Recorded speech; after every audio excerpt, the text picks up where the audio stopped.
Right now, somewhere in the world, a person is sitting in a quiet room with tears streaming down their face. They're not in pain. There's nothing in their eye. They are crying because they are sad, or moved, or relieved, or even because something is beautiful. And as far as we can tell, in the entire history of life on Earth, no other animal has ever done this. Chimpanzees grieve, elephants mourn, dogs whimper when they're afraid, but not one of them, not a single one, weeps. The salt water running down your cheeks when your heart breaks is something only you do. It is one of the strangest things about being human, and nobody can fully explain why it exists. Most people assume crying is the same as any other animal showing distress. A baby cries because it's hungry. A child cries because it's hurt. We grew up with it. We never questioned it. But the moment you actually look at the biology, the whole thing stops making sense. Let's start with what tears actually are, because you're not just making one kind.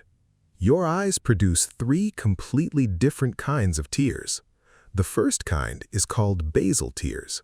They coat your eyes every second of every day, washing the surface and keeping it clean.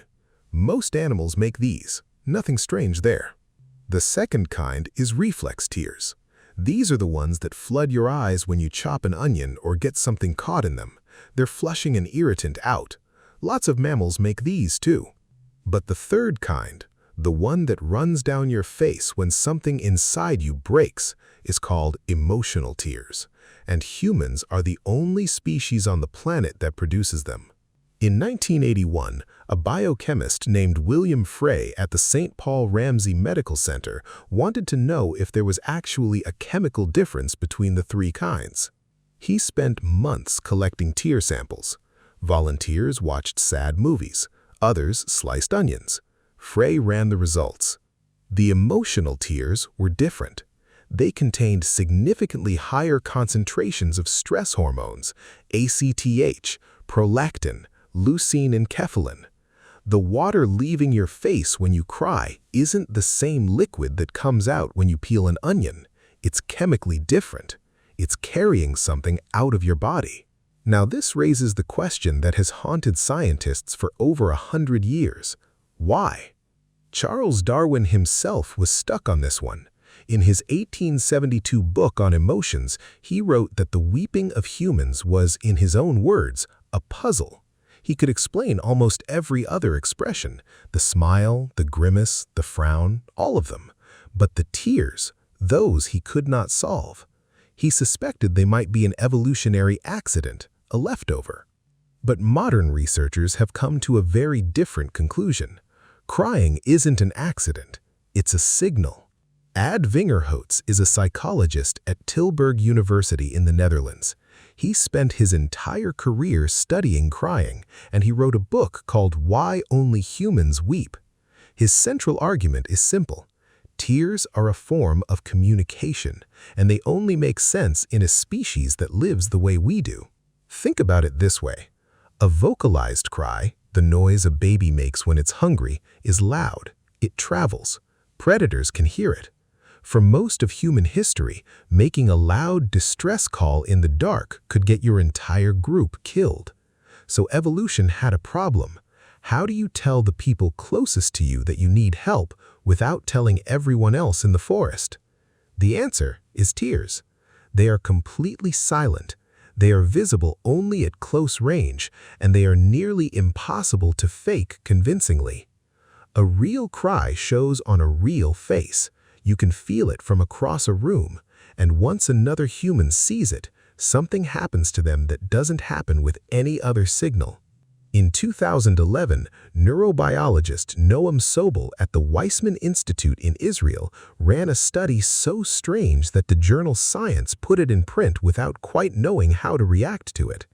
He collected emotional tears from women who had been crying. Then he had men sniff them. The men didn't know what they were smelling. They couldn't tell the difference between the tears and salt water, but their bodies could. After exposure to the tears, the men's testosterone levels dropped measurably, Their physiological arousal went down. Brain scans showed lowered activity in regions tied to aggression. The tears were carrying a message that bypassed conscious awareness completely.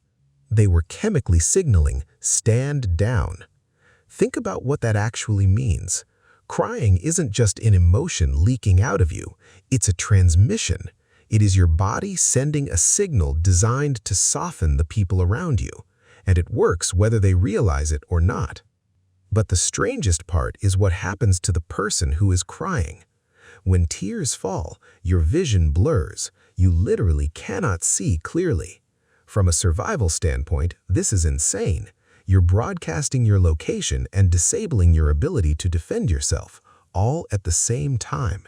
It is, on paper, the worst thing a vulnerable creature could possibly do. Unless the entire point is to make yourself unmistakably helpless in front of the people who are supposed to protect you. Blurred vision means you can't fight. Tears mean you're not pretending. You are showing the group that you are at their mercy, that you trust them not to leave you behind. Crying is only possible in a species that has decided somewhere deep in its biology that other members of the species are safe, that when you fall apart in front of them, they will move towards you, not away. And this is where it stops being a story about biology and starts being a story about us. A wolf in pain crawls off and hides. A wounded deer flees the herd. A sick chimpanzee climbs into the trees and dies alone. Across nearly every species on Earth, weakness is hidden because weakness is death. But somewhere along the road of becoming human, our ancestors made a different deal. They started showing each other their suffering on purpose. They started weeping in front of their tribe instead of leaving it. And the tribe, against every survival instinct in the animal kingdom, learned to lean in instead of pull away. That's the deal still written into your tear ducts today.